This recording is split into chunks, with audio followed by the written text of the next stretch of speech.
তো আগের ক্লাসে আমাদের হেরোডোমার মডেল পর্যন্ত শেষ হয়েছিল, যেটা ছিল লেকচার 7। এখন হচ্ছে লেকচার 8, এটা হচ্ছে আইএমএফ এর সাকসেস। এরপর আছে আইএমএফ এর ফেলিওর। তো আইএমএফ হচ্ছে আমাদের ইন্টারন্যাশনাল মনিটারি ফান্ড,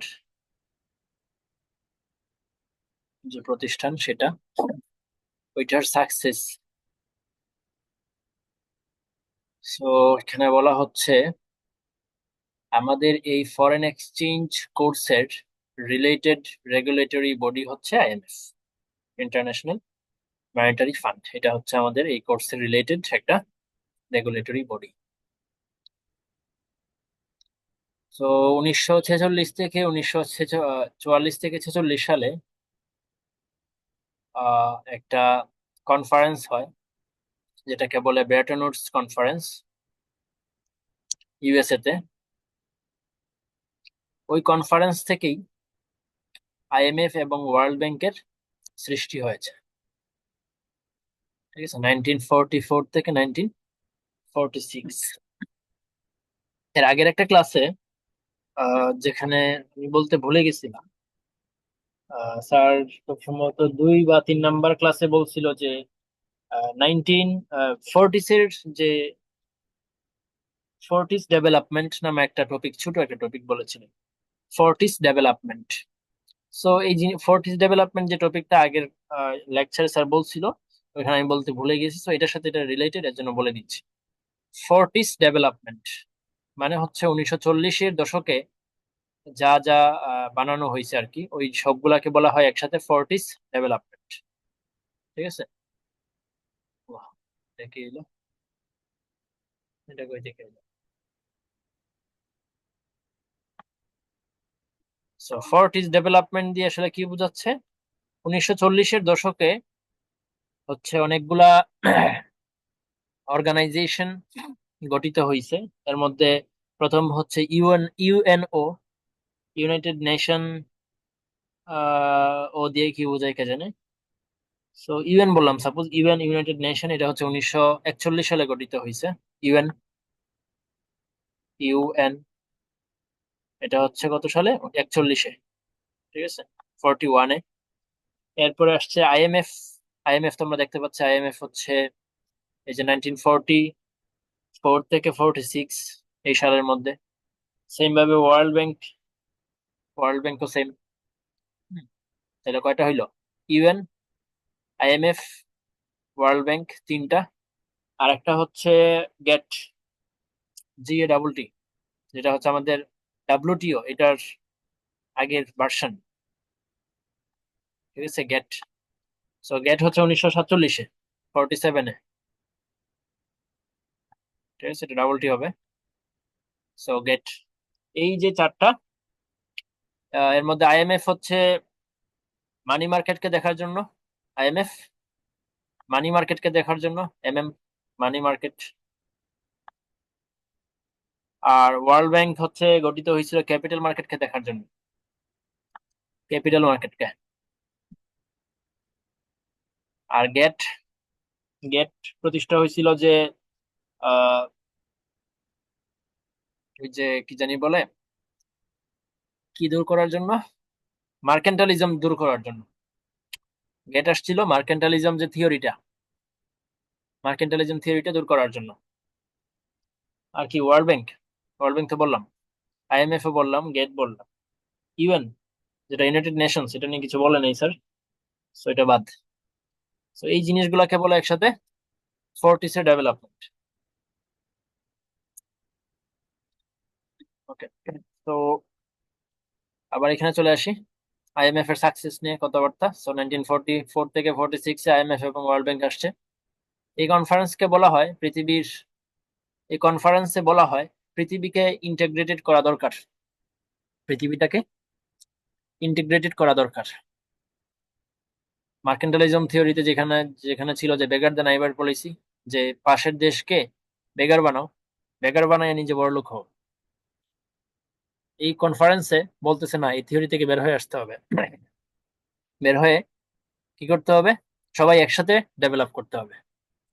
সবাই একসাথে উন্নত হইতে হবে, একে অপরকে সাহায্য করে উন্নত হইতে হবে। ঠিক আছে, তো ডেভেলপমেন্টের উপর ফোকাস করা হয় at the cost of the development of the neighbour, এটা হচ্ছে বেগার দ্য নেইবার পলিসিতে। তো এই কনফারেন্সের মূল কনটেক্সটটা ছিল যে ইন্টিগ্রেটেড ডেভেলপমেন্ট, সবাই মিলে একসাথে ডেভেলপ করা। So বেগার the neighbour policy was A wrong policy, এটা তো জানি। এটাকে কারেক্ট করতে হলে কি করতে হবে? বেগার দ্য নেইবার পলিসিতে তো সবাই এক্সপোর্টকে প্রমোশন করতে চাইতো, মানে এক্সপোর্ট বাড়াইতে চাইতো, তাই না? এখন কি করতে হবে? এই বেগার দ্য নেইবার পলিসি থেকে বের হইতে হলে কি করতে হবে? সেটা হচ্ছে এক্সপোর্ট প্রমোশন করতে হবে, পাশাপাশি ইম্পোর্ট প্রমোশনও করতে হবে, দুইটাই করতে হবে। এক্সপোর্ট বাড়ানোর চেষ্টা করতে হবে, ইম্পোর্ট বাড়ানোর চেষ্টা করতে হবে। মানে আমার যে জিনিসটা ইম্পোর্ট করলে ভালো, আমি এই জিনিসটা ইম্পোর্ট করব, যে জিনিসটা এক্সপোর্ট করলে ভালো, আমি ওই জিনিসটা এক্সপোর্ট করব। যেটাতে আমার কম্পারেটিভ অ্যাডভান্টেজ আছে সেটা আমি এক্সপোর্ট করব, যেটাতে আমার অ্যাডভান্টেজ নাই সেটা আমি ইম্পোর্ট করব। তো এক্সপোর্টকেও প্রমোশন করতে হবে, ইম্পোর্টকেও মানে বিশেষ করে ইম্পোর্টের বিষয়টা এখানে বলতে হবে যে ইম্পোর্টকে প্রমোশন করতেই হবে। ঠিক আছে, ইম্পোর্টকে রেস্ট্রিক্ট করা যাবে না, ব্যাগার দ্য নেইবার পলিসিতে যেটা করতো। সো অর্থাৎ কোনো দেশেই কারো ডেভেলপমেন্টে বাধা দিবে না, একে অপরকে হেল্প করবে। এটা হচ্ছে কি আইএমএফ বা এই কনফারেন্সের মূল বিষয়, যে ইন্টিগ্রেটেড ডেভেলপমেন্ট, একসাথে সবাই মিলে ডেভেলপ করা। ঠিক আছে, এই হচ্ছে আইএমএফ এর কনফারেন্সের মূল কথা। সো পৃথিবী কিভাবে দিক নির্দেশনা পেতে পারে, এটাই ছিল এই যুগান্তকারী কনফারেন্সের মূল উদ্দেশ্য। এই কনফারেন্সে অংশগ্রহণ করে 44 কান্ট্রিজ। এই যে ব্রেটন উড কনফারেন্স, এখানে 44টা কান্ট্রি অংশগ্রহণ করে। সেকেন্ড ওয়ার্ল্ড ওয়ারে যারা আমেরিকার মিত্রশক্তির দেশ ছিল, মানে এই 44টা দেশের মধ্যে কারা ছিল? যারা হইতেছে আমেরিকার পক্ষে ছিল আর কি, মোটামুটি সবাই ছিল এখানে। এখানে রাশিয়া, রাশিয়ার কথা স্যার ক্লাসে বলছে, এখানে মানে নোটটাতে খুব সম্ভবত লেখা নাই। রাশিয়ার কথা স্যার ক্লাসে বলছে যে রাশিয়াকে হচ্ছে অবজার্ভ করার জন্য রাখা হয়েছিল। রাশিয়া এই কনফারেন্সটাকে অবজার্ভ করতেছিল, বাট তাদের কোনো সে ছিল না, মানে কোনো কিছু বলার ছিল না, বলার সুযোগ দেওয়া হয়নি। ঠিক আছে, জাস্ট ওদেরকে এটা অবজার্ভ করার সুযোগ দেওয়া হয়েছিল, কিন্তু কোনো কিছু বলার সুযোগ দেওয়া হয়নি। তো এরপরে আসতেছে এই কনফারেন্স থেকে ইউনাইটেড নেশনস ক্রিয়েট করা হয়েছিল। এই যে ইউএন, যেটা আমরা বললাম একটু আগে, ইউএন, তার মানে ইউএনও কি হচ্ছে? ইউএনও আসলে এই কনফারেন্স থেকেই এটাকে ক্রিয়েট করা হয়েছে, একই সেন্টিমেন্ট থেকে, কারণ তারা মনে করলো তাদের একটা গ্লোবাল বডি থাকা দরকার। এখন স্যার তো আবার এটাকে 1941 সাল বললো, এটাকে 41 বলছে, 1941 এটা বানানো হয়েছে। 1941 হইলে তো হচ্ছে না, 44 থেকে 46-এ হচ্ছে ব্রেটন উড কনফারেন্স হয়েছে। তো এখানে লেখা যে ইউনাইটেড নেশনস হচ্ছে এই কনফারেন্স থেকে ক্রিয়েট করা হয়েছে, তার মানে এটা 1941-এ হয় নাই, তার মানে এটা 1944 থেকে 6 এর মধ্যেই হয়েছে ইভেন। ঠিক আছে, তাহলে এখানে যে আমি 41 লিখছি এটা ভুল হবে, এখানে যে 41 লিখছিলাম না ইভেন দিয়ে, এটা খুব সম্ভবত স্যার ভুল বলছে, অথবা গুগলে চেক করে নেওয়া যায় যে আসলে কি ইভেন কখন তৈরি হয়েছে। হয়, সমস্যা নেই, বলেন। তো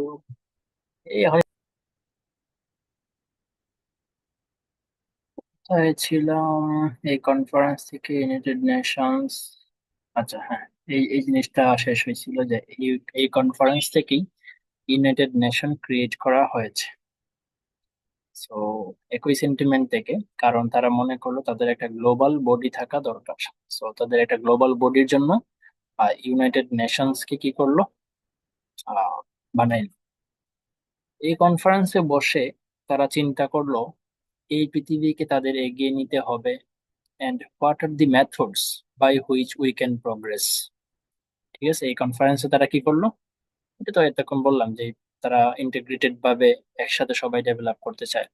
তো এই জন্য তারা কি করলো, দুইজন পার্সোনাল, মানে দুইজন ব্যক্তিকে তারা নিযুক্ত করলো। দুইজন দুইজন ব্যক্তিকে তারা নিযুক্ত করলো যে তোমরা মডেল তৈরি করো যে কিভাবে আমরা একসাথে ডেভেলপ করতে পারি।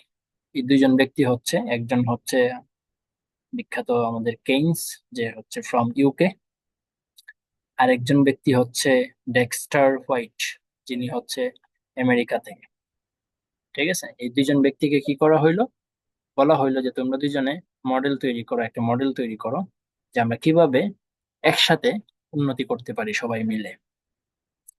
সো কেইন্সকে না নেওয়ার তো কোনো কারণ ছিল না, কারণ কেইন্স তো অনেক ওই সময় সেলিব্রেটেড ইকোনমিস্ট ছিল। তো কেইন্সকে নেওয়াটা অবশ্যই যুক্তিযুক্ত ছিল এবং নেওয়াটা ঠিকও হয়েছে। বাট যে ডেক্সটার হোয়াইট, সে আসলে একটা পুর সিলেকশন বা রং সিলেকশন ছিল। মানে ও তেমন তেমন বিখ্যাত কিছু ছিল না বা ওই রকম ইকোনমিস্ট ছিল না, ঠিক আছে। সো ওরে নিছে আর কি। সো এই দুইজনকে নিয়ে ওদের দুইজনকে দায়িত্ব দেওয়া হয়েছে, ঠিক আছে। আচ্ছা, এই দুইজনে মিলে একটা মডেল ডেভেলপ করলো। আর ওই মডেলটাকেই বলা হয় হচ্ছে Bretton Wood institution. Bretton Wood institution বলা হয়, ঠিক আছে। কনফারেন্সটার নাম কি ছিল? Bretton Wood conference. ওই ব্রেটন উড কনফারেন্সের মধ্যে মানে ওদের আলোচনা থেকে ওরা কি করলো, দুইজন ব্যক্তিকে নিযুক্ত করলো যে ভাই তোমরা একটা মডেল ডেভেলপ করো। সো এরা যে মডেল ডেভেলপ করলো সেটার নাম কি? Bretton Wood institution. এই ব্রেটন উড ইনস্টিটিউশন, এটা ডেভেলপ করার জন্য তাদেরকে কি করা হয়, 2 বছর সময় দেওয়া হয়। এই দুজন ব্যক্তিকে 2 বছর সময় দেওয়া হয়। তো তারা দুজন কি করলো, মানি মার্কেটের জন্য একটা অর্গানাইজেশন করলো, অর্গানাইজেশনকে সাজেস্ট করলো, যেটা হচ্ছে আইএমএফ। আর ক্যাপিটাল মার্কেটের জন্য ওরা হচ্ছে ওয়ার্ল্ড ব্যাংককে সাজেস্ট করলো, ঠিক আছে। সো এই হচ্ছে ওদের সাজেশন। অর্থাৎ ব্রেটন উড ইনস্টিটিউশন বলতে আইএমএফ এবং ওয়ার্ল্ড ব্যাংককে ইন্ডিকেট করা হয়। তো এই পর্যন্ত সামারি হচ্ছে সিম্পল। 1944 থেকে 1946 সালে একটা ব্রেটন উড কনফারেন্স হয়, যে আমরা সবাই মিলে একসাথে কিভাবে ডেভেলপ করতে পারি।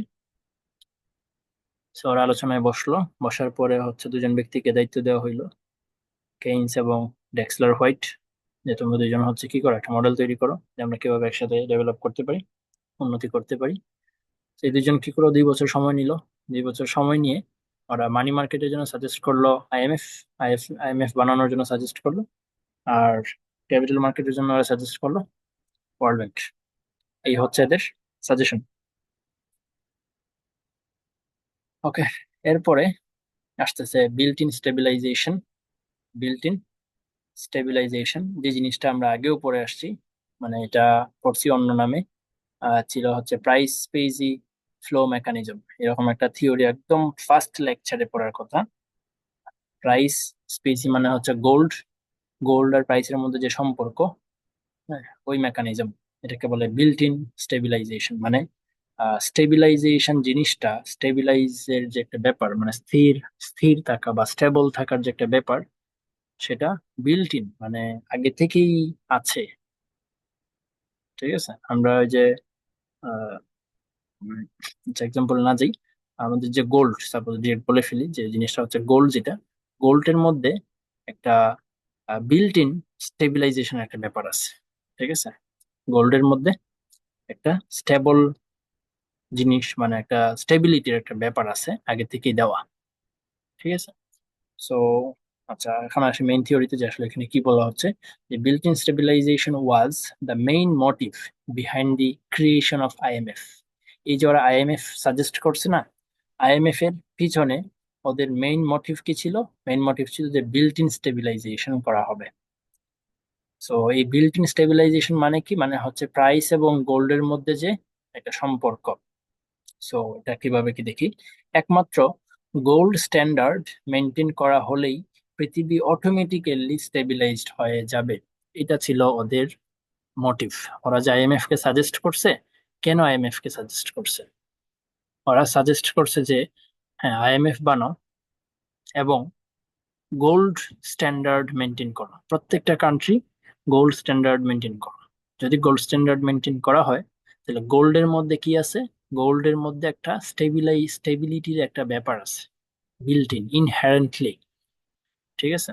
গোল্ডের মধ্যে যেহেতু এই ব্যাপারটা আছে, সো আমাদের পুরো পৃথিবী স্টেবল হয়ে যাবে। এটা কেইনস এবং এই ডেক্সলার হোয়াইটের সাজেশন। তো এটাই বলছে যে একমাত্র গোল্ড স্ট্যান্ডার্ড মেনটেন করা হলেই পৃথিবী অটোমেটিক্যালি স্টেবিলাইজড হয়ে যায়। তো আইএমএফ যখন ক্রিয়েট করা হয়েছিল, তখন it emphasised on the fact that gold standard ছাড়া কোনো বিকল্প নাই, ঠিক আছে। কারণ গোল্ড স্ট্যান্ডার্ড মেনটেন করেই ব্যালেন্সড ডেভেলপমেন্ট করা সম্ভব। গোল্ড স্ট্যান্ডার্ড মেনটেন করে বলতেছে ব্যালেন্সড একটা ডেভেলপমেন্ট, মানে সবাই একসাথে ডেভেলপমেন্ট করা সম্ভব। তাই আইএমএফ মনে করলো গোল্ড স্ট্যান্ডার্ডকে রুল অফ দ্য গেম করতে হবে। ঠিক আছে, গোল্ড স্ট্যান্ডার্ডটাকে বেশি বেশি ফোকাস দিতে হবে। এখানে একটু সতর্কবার্তা একটা দিয়ে রাখি, সেটা হচ্ছে গোল্ড স্ট্যান্ডার্ড আইএমএফ এর আগে থেকেই ছিল। মানে আইএমএফ ক্রিয়েট করার আগেই দুনিয়াতে গোল্ড স্ট্যান্ডার্ডটা ছিল। আইএমএফ বা এই যে কেইনস, কেইনস যেটা সাজেস্ট করছে সেটা মূলত গোল্ড স্ট্যান্ডার্ড না, সেটা হচ্ছে মূলত gold exchange standard. Gold exchange standard. আমি স্যারকে জিজ্ঞেস করছিলাম যে গোল্ড স্ট্যান্ডার্ড কখন আসছে আর গোল্ড এক্সচেঞ্জ স্ট্যান্ডার্ড কখন আসছে। ঠিক আছে, তো স্যার উত্তর দিল যে গোল্ড স্ট্যান্ডার্ডটা আইএমএফ এর আগেই ছিল, কিন্তু বিভিন্ন কান্ট্রির তো গোল্ড নাই, অনেক কান্ট্রিরই গোল্ড নেই, মাত্র কয়েকটা দেশের গোল্ড আছে। সো ওরা গোল্ড স্ট্যান্ডার্ড মেনটেন করতে পারতো, বাকি যাদের গোল্ড নাই তারা গোল্ড স্ট্যান্ডার্ড মেনটেন করতে পারতো না। যার কারণে আইএমএফ বা কেইনস এরা যখন আসছে তখন ওরা কি সাজেস্ট করছে, gold exchange standard. Gold standard আর গোল্ড এক্সচেঞ্জ স্ট্যান্ডার্ডের মধ্যে পার্থক্য আছে। ওরা গোল্ড এক্সচেঞ্জ স্ট্যান্ডার্ড হচ্ছে সাজেস্ট করছে। ঠিক আছে, সেখানে যদি আমরা পড়তেছি যে গোল্ড স্ট্যান্ডার্ড মেনটেন করা হলেই, হ্যাঁ, গোল্ড স্ট্যান্ডার্ড আসলে আগে থেকেই ছিল।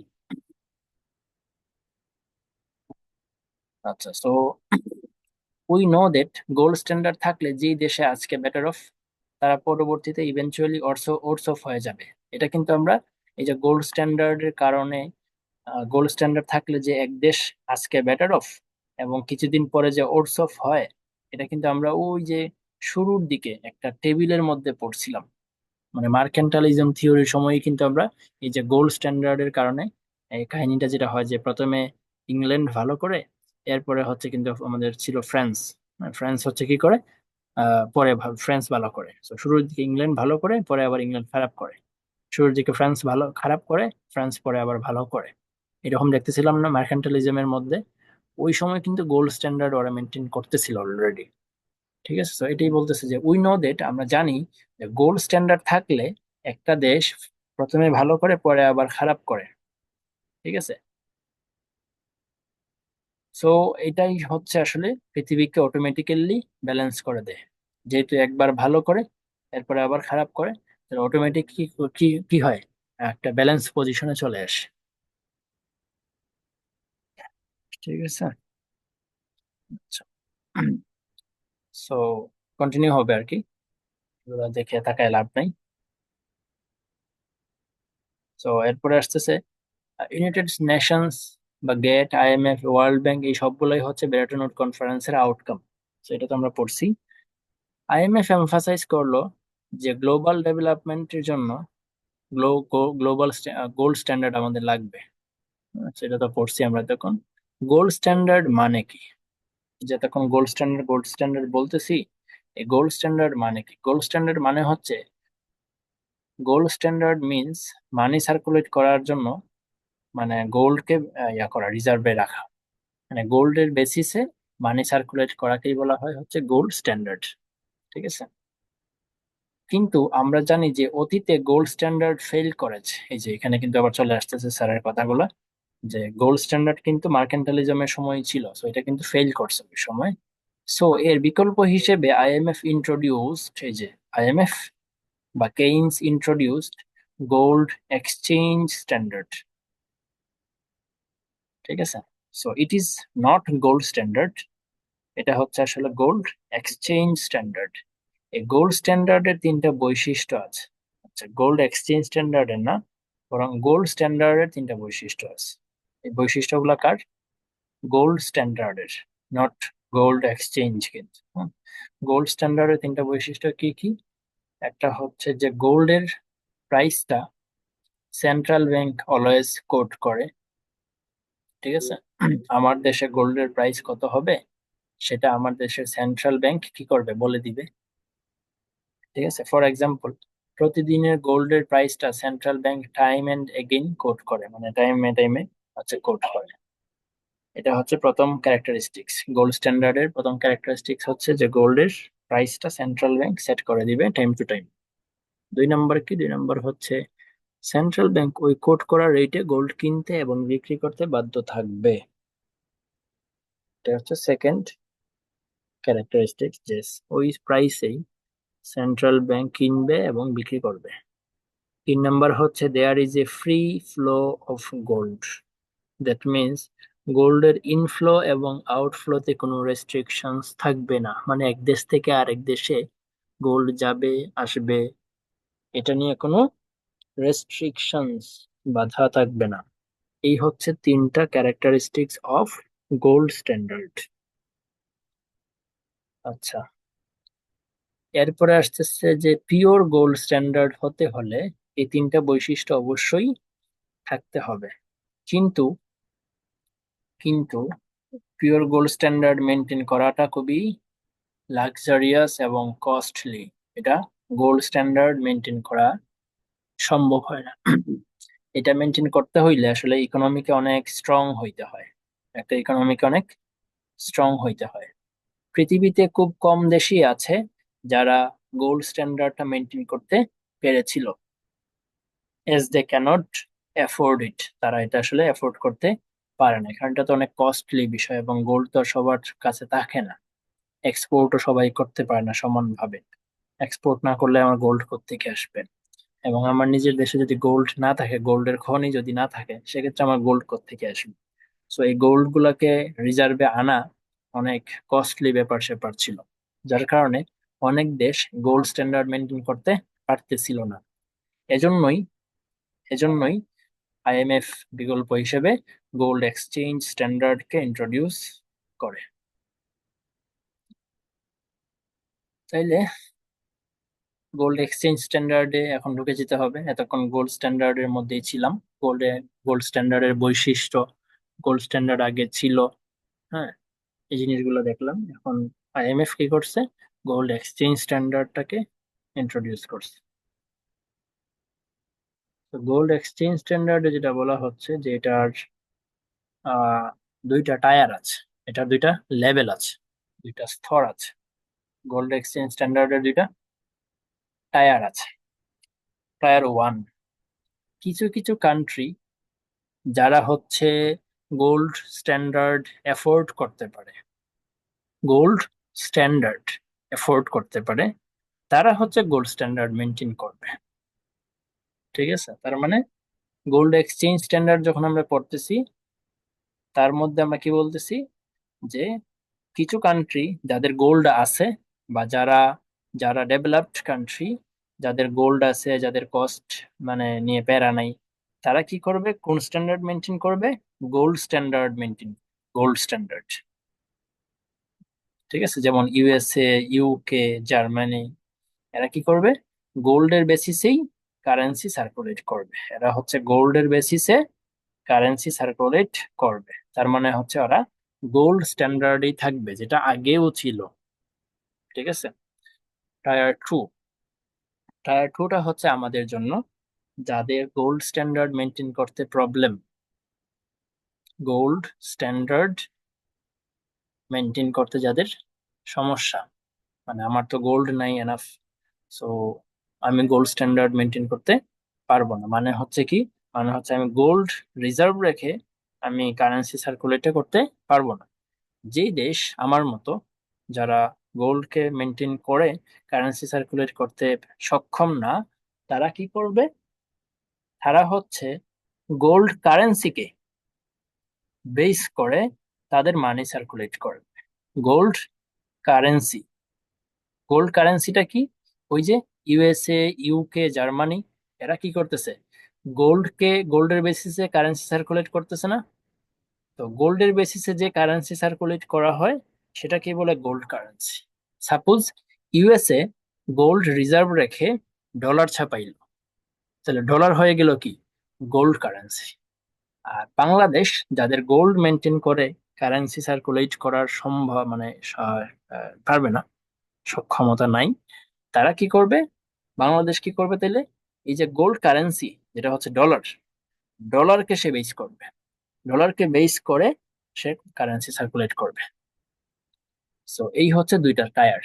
একটা টায়ার হচ্ছে যাদের সক্ষমতা আছে তারা গোল্ড স্ট্যান্ডার্ডই থাকবে, আর যাদের সক্ষমতা নাই তারা হচ্ছে এরা যে কারেন্সি গুলো ইস্যু করবে সেটাকে বেস করে কারেন্সি সার্কুলেট।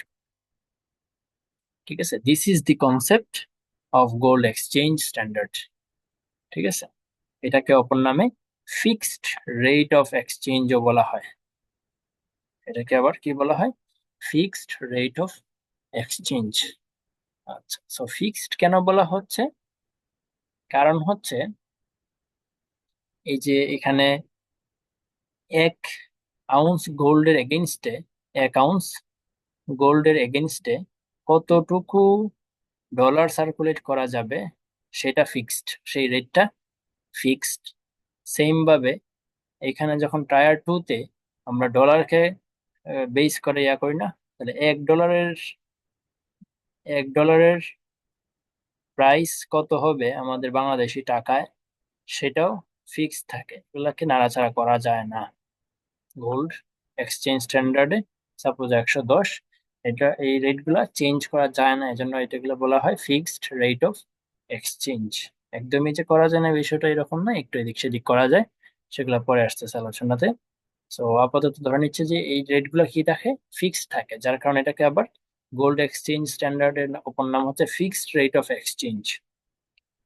সো এই যে এখানে বলতেছে যে প্রাইস বা এক্সচেঞ্জ রেট, হ্যাঁ, যে প্রাইস বা এক্সচেঞ্জ রেটটা কোট করা হয় সেটা ফিক্স থাকে, এই জন্য এটাকে এই যে চেঞ্জ করা যাবে না, এটাকে চেঞ্জ করা যায় না, এই জন্য এটাকে কি বলে?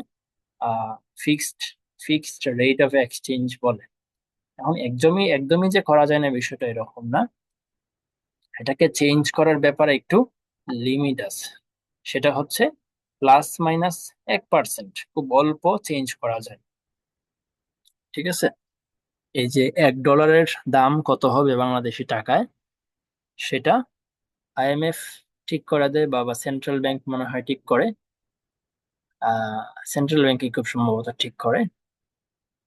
সো সেন্ট্রাল ব্যাংক যে রেটটা ঠিক করে সেটাকে আবার কি করা যায় না, আইএমএফ এর অ্যাপ্রুভাল ছাড়া এটাকে চেঞ্জ করা যায় না। করা যায় সেটা হচ্ছে ±1%, এটা হচ্ছে উইদাউট অ্যাপ্রুভাল, আইএমএফ এর অ্যাপ্রুভাল ছাড়া 1% এদিক সেদিক করা যায়। আর আইএমএফ এর অ্যাপ্রুভাল নিলে 10% পর্যন্ত, 10% পর্যন্ত এদিক সেদিক করা যায়। ঠিক আছে, এর মানে হচ্ছে আইএমএফ তোমাকে অ্যাপ্রুভাল দিলেও তুমি 20% চেঞ্জ করতে পারবে না, কারণ আইএমএফ তোমাকে ম্যাক্সিমাম 10% চেঞ্জ করার অনুমতি দিবে।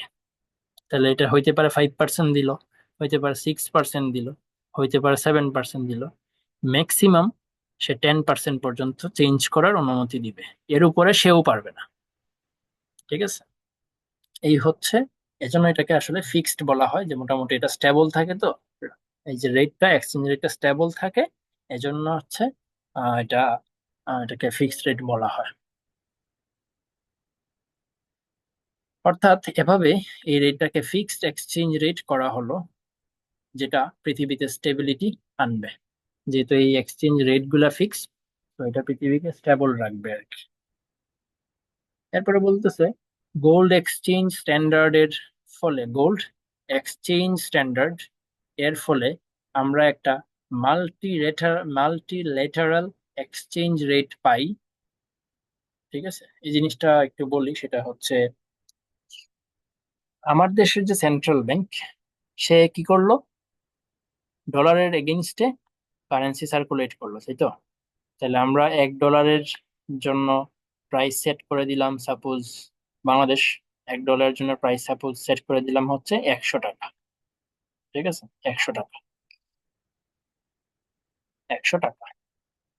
সেম ভাবে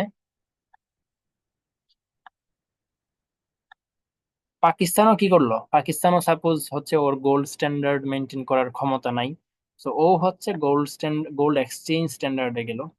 তাহলে ও কি করবে, $1 এগেইনস্টে ওর প্রাইসটা সেট করবে।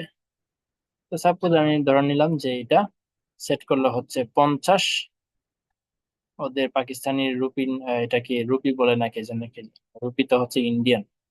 সো আমি ধরে নিলাম ওইটার কারেন্সির নাম হচ্ছে পাক বা পেক, ঠিক আছে। সো কারেন্সির নাম আমি জানি না। ওকে, সো আমাদের দেশে $1 দাম হচ্ছে 100 টাকা, আর ওদের দেশে $1 দাম হচ্ছে 50 পেক, ঠিক আছে। তাহলে কি দাঁড়াইলো, আমি যদি এখন এই ডলার এবং ডলারকে আউট করে দিই, তাহলে কি আমার 100 টাকা সমান সমান পাকিস্তানের 50, তাই না? তার মানে কি দাঁড়াইলো, যে পাকিস্তানের এক এক ইয়া সমান, একটা কারেন্সি ওদের এক এক কারেন্সি বা এক প্যাকের সমান কত বাংলাদেশের 2 টাকা। তাহলে এই হচ্ছে আমার দেশ এবং পাকিস্তানের মধ্যে একটা এক্সচেঞ্জ রেট কিন্তু চলে আসলো, ঠিক আছে, এক্সচেঞ্জ রেট কিন্তু একটা চলে আসলো। এটাকেই বলা হচ্ছে মাল্টি লেটারাল এক্সচেঞ্জ রেট। যেখানে আমরা বললাম যে মাল্টি লেটারাল এক্সচেঞ্জ রেট, এটা কিন্তু আমরা পেয়ে যাচ্ছি। তাহলে গোল্ড এক্সচেঞ্জ স্ট্যান্ডার্ডের কারণে আমরা মাল্টিলেটারাল এক্সচেঞ্জ রেট পেয়ে যাই। এরকম ভাবে আমি প্রত্যেকটা দেশের সাথেই কিন্তু আমার দেশের কারেন্সির এক্সচেঞ্জ রেট সেটা পেয়ে যাই, ঠিক আছে। সবাই তো গোল্ডের এই জায়গায় ডলারের, যারা যারা হচ্ছে ডলারের বিপক্ষে ইয়া করবে, তারা সবাই তো ডলারের এরকম প্রাইস সেট করবে।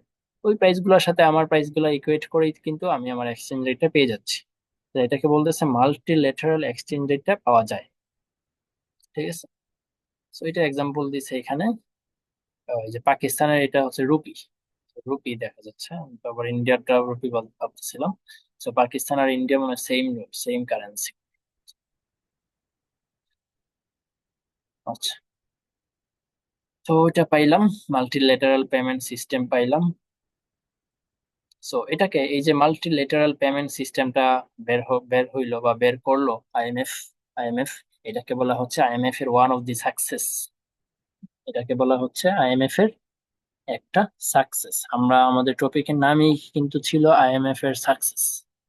তো এতক্ষণ পরে আইসা আমরা বলতেছি যে হ্যাঁ, আইএমএফ এর একটা সাকসেস এটা। সো অনেক কিছু কথাবার্তা বলে প্রমাণ করে লাস্টে হচ্ছে কনক্লুশন আসলো যে এটা হচ্ছে আইএমএফ এর একটা সাকসেস। এটা আমি যদি পুরো জিনিসটা সামারি করি, যে আইএমএফ এর সাকসেসটা কি। প্রথম সাকসেস সেটা হইতেছে ব্রেটন উড কনফারেন্সে ওরা হচ্ছে দুইটা ইনস্টিটিউশন বানায়, যেটা হচ্ছে দুইজন ব্যক্তিকে নিয়োগ দেওয়া হয়, কেইনস এবং ডেক্সলারকে। তো ওরা দুইজন কি করে, আইএমএফ এবং ওয়ার্ল্ড ব্যাংক সাজেস্ট করে। এরপরে যেটা করলো, আইএমএফ সাজেস্ট করলো হচ্ছে কি gold exchange standard, gold exchange standard suggest করলো পৃথিবীকে স্টেবল করার জন্য। ওই গোল্ড এক্সচেঞ্জ স্ট্যান্ডার্ডের কারণে আমরা মাল্টিলেটারাল পেমেন্ট সিস্টেমটা পেয়ে যাচ্ছি, মাল্টিলেটারাল পেমেন্ট সিস্টেম পেয়ে যাচ্ছি। আর এই মাল্টিলেটারাল পেমেন্ট সিস্টেমটাই একটা যুগান্তকারী পদক্ষেপ ছিল আইএমএফ এর। সো এটাকে বলা হয় আইএমএফ এর ওয়ান অফ দি সাকসেস। তাহলে এই গেল একটা সাকসেস, এখন আরো কিছু সাকসেস আসবে। যেমন এখানে হচ্ছে ফরেন এক্সচেঞ্জের ডিলিংস এর মনোপলি। সো এখানে বলতেছে যে প্রত্যেকটা সেন্ট্রাল ব্যাংক আইএমএফ এর মেম্বার, তাই না? আইএমএফ তো বানানোই হয়েছে এই কারণে যে প্রত্যেকটা দেশ একসাথে কানেক্টেড থাকবে। সো আইএমএফ এর মেম্বার হচ্ছে প্রত্যেকটা সেন্ট্রাল ব্যাংক, প্রত্যেকটা দেশের প্রত্যেকটা সেন্ট্রাল ব্যাংক। সো প্রত্যেকটা সেন্ট্রাল ব্যাংকেরই আইএমএফ এর সাথে কি আছে, একটা এক্সচেঞ্জ রেট ফিক্স করে, ঠিক আছে। প্রত্যেকটা সেন্ট্রাল ব্যাংক আইএমএফ এর সাথে ইনিশিয়াল এক্সচেঞ্জ রেটটা ফিক্স করে। হুম, যে ওই যে এক্সচেঞ্জ রেট কত হবে সেটা কিন্তু আইএমএফ সেট করে দেয়। তাইলে সেন্ট্রাল ব্যাংক কে মনোপলি দেওয়া হয় যে সে ছাড়া অন্য কেউ ফরেন এক্সচেঞ্জের কেনা বেচাটা করতে পারবে না, ঠিক আছে।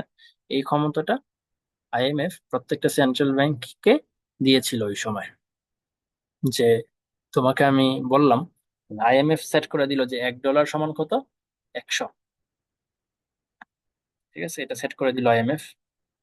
এবং সেন্ট্রাল ব্যাংকের একমাত্র ক্ষমতা আছে, সে এই রেটে কিনবে অথবা এই রেটে বিক্রি করবে। আর কেউ এই কেনা বেচার কাজটা করতে পারবে না। তার মানে এখন যে আমরা আমাদের দেশে বিভিন্ন এক্সচেঞ্জ দেখি, বিভিন্ন আশেপাশে যে এক্সচেঞ্জ গুলা দেখি, এই এক্সচেঞ্জ গুলার পাওয়ার আগে ছিল না। ঠিক আছে, তো সেন্ট্রাল ব্যাংকের এই মনোপলিটা ওই সময় ছিল, যে সেন্ট্রাল ব্যাংক শুধুমাত্র এই কেনা বেচাটা করতে পারবে। ঠিক আছে, আর কেউ করতে পারবে না। That means central bank will have complete monopoly. ঠিক আছে, সো ফর এক্সাম্পল, এখন যদি কেউ রাইস ইম্পোর্ট করতে চায়, রাইস যদি ইম্পোর্ট করতে চায়, তাহলে সেন্ট্রাল ব্যাংকের পারমিশন নিয়ে সে কি করতে পারবে, রাইস কিনতে পারবে। এবং রাইস কিনতে তার কি লাগবে, ডলার লাগবে। সো ডলার গুলো সে পাবে কোত্থেকে, ডলার গুলো পাবে সে মার্কেট থেকে পাবে না, মার্কেটের কোথাও সে ডলার পাবে না, সে সেন্ট্রাল ব্যাংকের কাছ থেকে ডলার গুলা কিনবে। তার মানে যার যখন দরকার সেন্ট্রাল ব্যাংক থেকে কিনতে হবে এবং সেন্ট্রাল ব্যাংকের কাছেই বিক্রি করতে হবে ডলার, আর কোথাও সুযোগ নেই। সো এই জিনিসটা হচ্ছে আইএমএফ প্রত্যেকটা সেন্ট্রাল ব্যাংকে দিছিল, যে এই মনোপলি পাওয়ারটা দিছিল। আচ্ছা, আগাইলে বুঝতে পারবো যে আসলে এটা কিভাবে আরেকটা সাকসেসের দিকে আমরা যাচ্ছি। অর্থাৎ সেন্ট্রাল ব্যাংকের ফরেন এক্সচেঞ্জ ডিলিংস এর একমাত্র এজেন্ট হবে। কেন, কেন হচ্ছে এই মনোপলি পাওয়ারটা দেওয়া হইলো, মনোপলি পাওয়ারটা সেন্ট্রাল ব্যাংকে কেন দেওয়া? আইএমএফ সেন্ট্রাল ব্যাংককে ফরেন এক্সচেঞ্জের ডিলিংস এর মনোপলি দেওয়ার পিছনে মূল রিজনটা হচ্ছে to protect international traders from the evil hands of speculators or foreign exchange dealers বা ব্রোকার্স। ফরেন এক্সচেঞ্জ ডিলাররা মাঝখানে যদি থাকে, তো তারা হইতেছে কিছু কি করে, ইভিল কার্যক্রম করে, তারা উল্টাপাল্টা কিছু কাজ করে, যেখান থেকে তারা প্রফিট নেওয়ার ট্রাই করে এবং তারা রেটটাকে মানে ধ্বংস করে ফেলে, রেটটাকে তারা চেঞ্জ করে ফেলে। ঠিক আছে, রেটটাকে তারা চেঞ্জ করে ফেলে নিজেদের মতো, নিজেদের লাভের জন্য নিজেদের মতো কি করে, আর এটাকে চেঞ্জ করে সাজায় নেয়। সো এই জিনিসটা যাতে করতে না পারে, ঠিক আছে, এই রেটটাকে চেঞ্জ যাতে করতে না পারে এবং ফরেন এক্সচেঞ্জ ডিলাররা যাতে এখানে কোনো প্রফিট নিতে না পারে, ফরেন এক্সচেঞ্জ ডিলারদের যাতে কোনো এক্সিস্টেন্স না থাকে, এজন্য সেন্ট্রাল ব্যাংককে আইএমএফ পাওয়ারটা দিছিল। ঠিক আছে, তাহলে এই সিস্টেমের মাধ্যমে কি করা হইলো, ব্রোকার্স যারা আছে বা স্পেকুলেটর যারা আছে তাদেরকে ব্যান করে দেওয়া হইলো। আচ্ছা, এই সিস্টেমটা যেহেতু এক্সচেঞ্জ রেটটাকে ফিক্সড করে দেয়, সো এই এক্সচেঞ্জ রেটটা চেঞ্জ করার ক্ষমতা কারণ নাই। ঠিক আছে, ইম্পোর্টার এবং এক্সপোর্টার যারা আছে তারা সার্টেন থাকতে পারে যে এই রেটটা কোনোভাবেই কি হবে না, চেঞ্জ হবে না। ইম্পোর্টার যারা আছে, এক্সপোর্টার যারা আছে, তারা মানে নিশ্চিত থাকতে পারে যে ডলারের দাম বাড়বেও না কমবেও না। ঠিক আছে, সো এর ফলে যেটা হয় ফরেন এক্সচেঞ্জ রিস্কটা কিন্তু একদম কমে যায়। ঠিক আছে, ফরেন এক্সচেঞ্জ রিস্কটা কিন্তু একদম কমে যায়। ফলে এই সিস্টেমের মাধ্যমে যেটা হয় যে ইন্টারন্যাশনাল ট্রেড এটা কিন্তু প্রমোট হয়। যেহেতু আমার ডলারের দাম বাড়া কমার নিয়ে কোনো রিস্ক নাই, তাহলে কি করতে পারতেছি আমি, আমি আজকে আমার যে জিনিসটা লাগবে সেটা আমি বিদেশ থেকে আনতে পারতেছি, বা আজকে না লাগলে আমি কিছুদিন পরে লাগবে সেদিন, সেটা নিয়ে আমার কোনো প্যারা নাই, কারণ আমার ডলারের প্রাইস তো বাড়বেও না কমবেও না। তো আমি আজকে লাগলে আজকে আনতেছি, 2 মাস পরে লাগলে 2 মাস পরে আনতেছি, যখন লাগে তখনই আমি আনতে পারতেছি। তার মানে ইন্টারন্যাশনাল ট্রেডটা একটা স্টেবল থাকে, ইন্টারন্যাশনাল ট্রেডটা ইজিলি এখানে করা যায় এবং প্রমোটেড হয়। হ্যাঁ, ইন্টারন্যাশনাল ট্রেডটা এখানে প্রমোটেড হয়। তো যেহেতু এখানে ইন্টারন্যাশনাল ট্রেডটা প্রমোটেড হচ্ছে এবং ফরেন এক্সচেঞ্জ রিস্কটা দূর হয়ে যাচ্ছে, এটাকে বলা হচ্ছে আইএমএফ এর অ্যানাদার সাকসেস। ঠিক আছে, এই গেল 2টা সাকসেস। 3 নাম্বার হচ্ছে রিজলভিং ইন্টারন্যাশনাল লিকুইডিটি ক্রাইসিস। তো আইএমএফ কি করতে পারছে, লিকুইডিটি যে ক্রাইসিস, ইন্টারন্যাশনাল ইন্টারন্যাশনাল পর্যায়ে যে লিকুইডিটি ক্রাইসিস, সেটাকে সে দূর করতে পারছে। ঠিক আছে, ইন্টারন্যাশনাল লিকুইডিটি ক্রাইসিসটাকে দূর করতে পারছে, এটা আরেকটা সাকসেস। সো জাস্ট এটা আমরা অলরেডি পড়ছি ইন্টারন্যাশনাল লিকুইডিটি ক্রাইসিসের বিষয়টা। জাস্ট দেখি ভিতরে কি লিখছে। ফর এক্সাম্পল, গোল্ড কারেন্সির ছিল ইউএস ডলার। ওই সময়ে গোল্ড কারেন্সি বলতে হচ্ছে, বোঝার কথা অলরেডি, গোল্ড কারেন্সি মানে হচ্ছে যে ওই কারেন্সি, যে কারেন্সিটা গোল্ডকে বেস করে বানানো হয়েছে, গোল্ডকে বেস করে মার্কেটে ছাড়া হয়েছে, সেটাকে বলা হচ্ছে গোল্ড কারেন্সি। তো ওই সময় গোল্ড কারেন্সি একমাত্র ছিল কোনটা? ইউএস ডলার, আর কোনো গোল্ড কারেন্সি ছিল না। দ্যাট মিনস বাংলাদেশের ক্ষেত্রে টাকা সার্কুলেট করতে হইলে ইউএস ডলার মেনটেন করতে হবে। এটা তো আমরা করছি যে বাংলাদেশ টাকা ছাড়বে, সো ইউএস ডলার মেনটেন করবে। ইন্ডিয়াও হচ্ছে রুপি সার্কুলেট করবে, সো সেও ডলার মেনটেন করবে। আচ্ছা, সো সবাই ডলার ডিমান্ড করার কারণে ইউএস ডলারের ডিমান্ড কি হবে? অনেক বেশি বেড়ে যাবে। সো ডিমান্ড বেড়ে গেল, সাপ্লাই সাপ্লাই ঠিকঠাক আগের মতোই আছে, তার মানে সাপ্লাই থেকে কি হলো? ডিমান্ড বেড়ে গেল। যেহেতু সাপ্লাই থেকে ডিমান্ড বেশি, সো এটার কারণে একটা কি হবে? ইন্টারন্যাশনাল লিকুইডিটি সমস্যা তৈরি হবে না? তৈরি হবে কিন্তু। আইএমএফ এটাকে কি করলো? রিজলভ করে ফেললো। আইএমএফ এটাকে সলভ করে ফেললো যে প্রত্যেকটা দেশ যদি ডলার ডিমান্ড করে, কারণ সবাই তো ডলারকে বেস করে কারেন্সি ছাড়বে, যেহেতু ডলার মানে গোল্ড কারেন্সি একটাই ছিল, ডলার। তো সবাই যদি গোল্ডকে মেনটেন করে কারেন্সি ছাড়তে চায়, তাহলে ডলারের ডিমান্ড কিন্তু অনেক বেড়ে যাবে। কারণ আমিও ডলার মেনটেন করব, মেনটেন করে টাকা ছাড়বো, পাকিস্তানও হচ্ছে রুপি মেনটেন করে ডলার টাকা ছাড়বে, রুপি ছাড়বে, মানে ডলার মেনটেন করে রুপি ছাড়বে। সেম ভাবে অন্যান্য দেশও ডলার মেনটেন করে তাদের কারেন্সি ছাড়বে। তো সবার যখন ডলারের প্রয়োজন, তো ডলার কি হবে? ডলারের ডিমান্ড অনেক বেড়ে যাবে। সাপ্লাই তো ফিক্সড, কারণ ইউএসএ তো ইচ্ছা মতো সাপ্লাই করতে পারতেছে না, কারণ ওদের তো গোল্ডের একটা ব্যাপার স্যাপার আছে, গোল্ড যত আছে ওরা তত ডলার ছাড়তে পারবে। সাপ্লাই এবং ডিমান্ডের যে একটা ইনইকুয়ালিটি, সেখান থেকে ইন্টারন্যাশনাল লিকুইডিটি একটা ক্রাইসিস তৈরি হয়। এটাকে এটাকে আইএমএফ কি করলো? হ্যান্ডেল করে ফেললো। কিভাবে? এটাকে দুই ভাবে ওরা হ্যান্ডেল করলো। ঠিক আছে, এই যে সমস্যাটা, ডিমান্ড বেড়ে যাওয়ার যে সমস্যাটা, এটাকে ওরা দুই ভাবে হ্যান্ডেল করলো। এর মধ্যে প্রথমটা হচ্ছে ক্লিয়ারিং হাউস ফাংশন। প্রথমটা হচ্ছে ক্লিয়ারিং হাউস ফাংশন। আইএমএফ এই ক্লিয়ারিং হাউস ফাংশনটা সঠিকভাবে পারফর্ম করার মাধ্যমে ইন্টারন্যাশনাল লিকুইডিটি ক্রাইসিসটাকে অনেকখানি সলভ করতে পারে। ঠিক আছে, ক্লিয়ারিং হাউস ফাংশন, ওই যে আমাদের দেশে যেরকম একটা ব্যাংকের সাথে আরেকটা ব্যাংকের যে দেনা পাওনা যে ক্রিয়েট হয়, সেগুলো কিন্তু এই সেন্ট্রাল ব্যাংকের সহায়তায় ক্লিয়ার করা ফেলা হয়। ঠিক আছে, সাপোজ সোনালী ব্যাংক রূপালী ব্যাংকের কাছে পাবে 50,000, উল্টা দিকে রূপালী ব্যাংকের কাছে পাবে 40,000। তাহলে কি হয়? এখানে 50 আর 40, 90,000 টাকার কি দরকার আছে? দরকার নাই কিন্তু, জাস্ট দরকার কত টাকার? 50 আর 40-এর মধ্যে যে গ্যাপ, 10,000। 10,000 টাকার জাস্ট একটা ডেবিট ক্রেডিট দরকার। ঠিক আছে, এইভাবে ক্লিয়ারিং হাউসটা কিন্তু করা হয় আমাদের দেশে।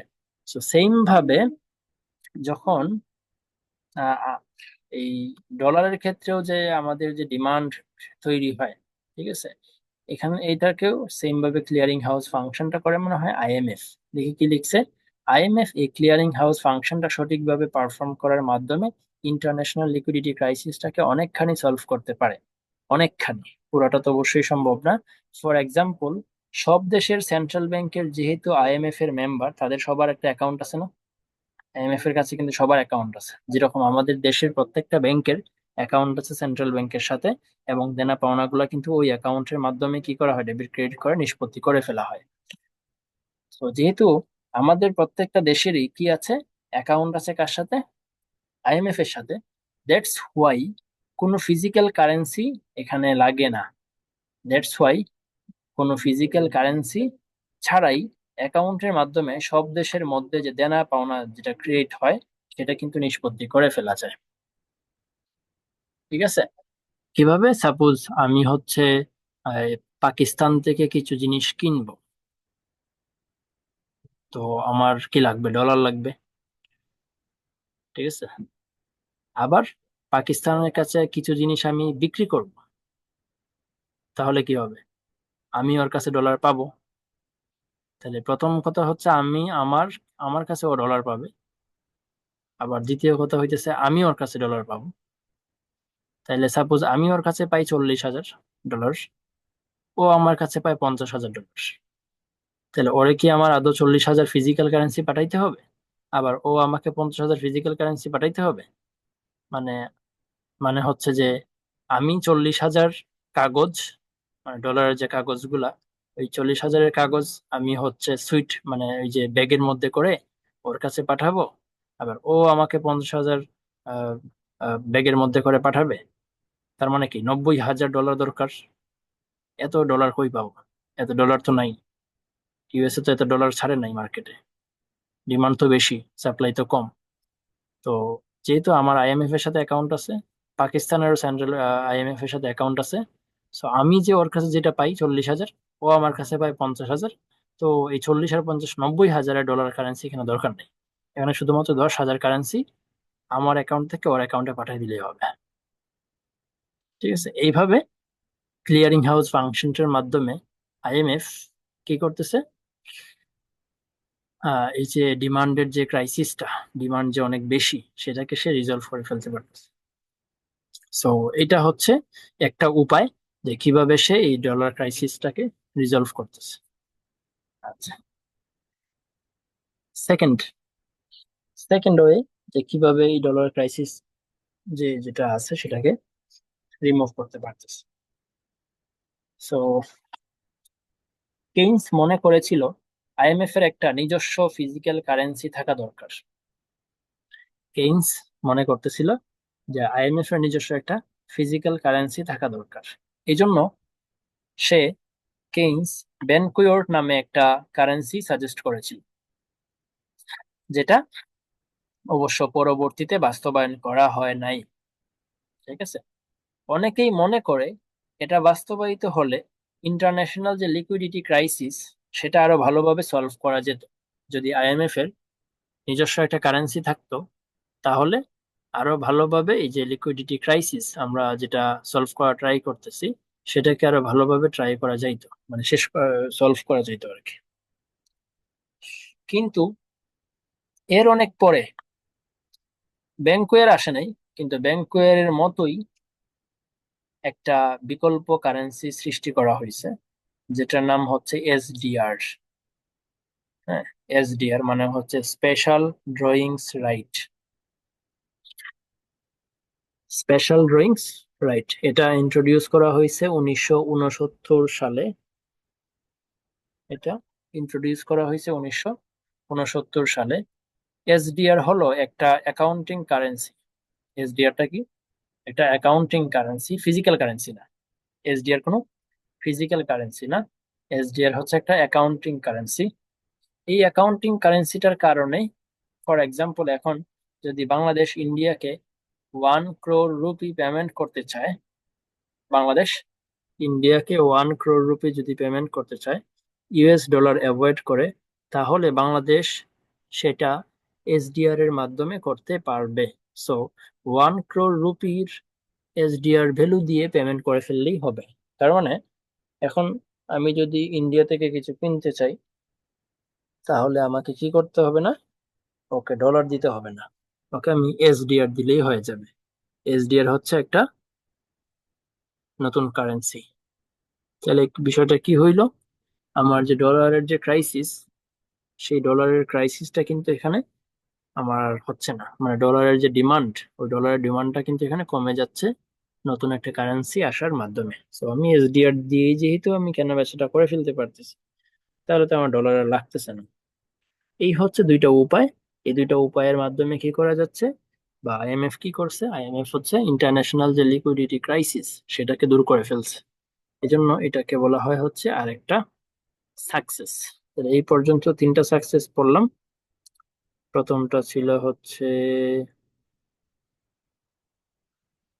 গোল্ড,